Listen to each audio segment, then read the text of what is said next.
One of the most famous Passover rituals is the act of not eating leavened bread, but what's the meaning behind it? Well, joining us to share more about Passover as well as how to make a leaven-free recipe for macaroons is Jeff Rembrandt from the Jewish Community Center in Springfield. Nice Jeff, to see you again, Ashley. nice to see you as always. We love having you here. What is leaven? What's a leavening agent? How do people use it in cooking? Well, people use it in cooking, but there's a variety of ways you can leaven breads. You know, most people think of yeast as a leavening agent, but so is like baking soda, baking powder.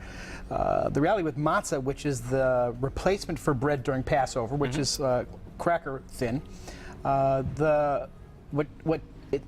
wheat starts to leaven naturally when it's wet for more than 18 minutes. So as long as the wheat is not mixed with water and isn't in the oven within 18 minutes, you can get unleavened bread.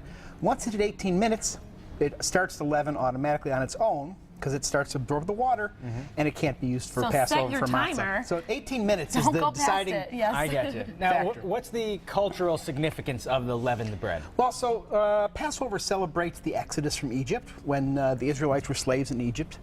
And as you may know the story, there's all this back and forth, Moses and Pharaoh and trying to let my people go, and the 10 plagues, and eventually Pharaoh after the 10th plague said, okay, go ahead, get out of town. And the story goes that the Israelites didn't have time for their bread to rise. It hadn't made it. It's 18 minutes. So they packed up all their stuff. They took their unleavened bread and they skedaddled out of Egypt. To this day, we commemorate that Exodus, and we do not eat leavened products for the week of Passover.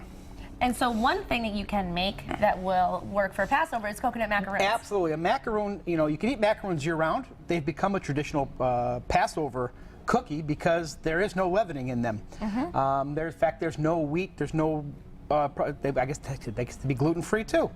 But the magic cookie. There's something for everybody in these cookies. Because it's really, well, okay, I wouldn't call it the most healthy cookie. It's got a lot of sugar in it. But they're a great cookie and they're a great treat, and a lot of folks are used to getting a can of macaroons during Passover, but once you see how easy it is to make them, and they're really easy to make. How great they look. Right, because there's only 4 ingredients in a coconut macaroon. Egg whites, beaten until stiff, sugar.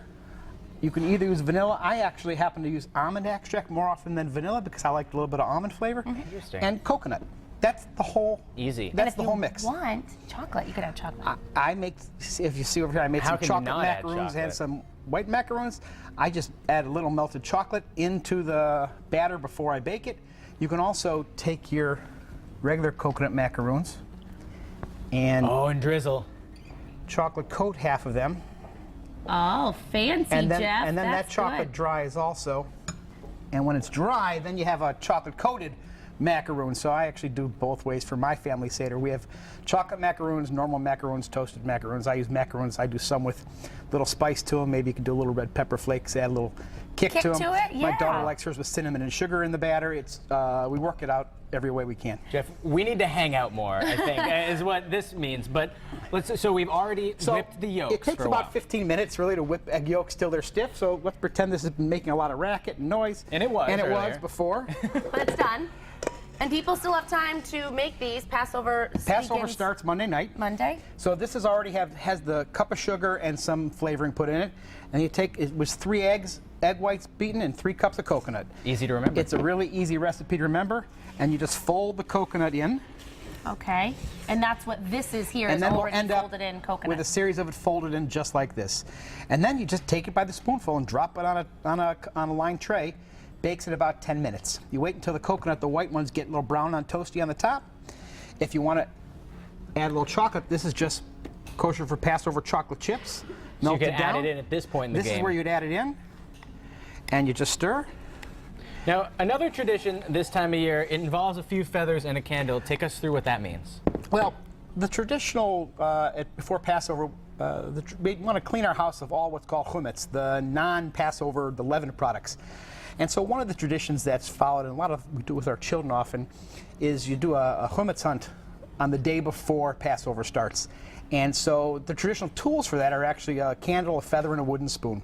And so you make your way through your house. The candle allows you to see the shadows of the crumbs, and you get the feather and you sweep up the crumbs and you put in your wooden spoon. That way you make sure your house is all free of all leavened products before Passover comes around. That's really fun. And now at the JCC, you have an event on Sunday evening. We do. We have a pre-Passover pasta dinner and a hummus hunt at the Springfield JCC on Sunday at 5 o'clock.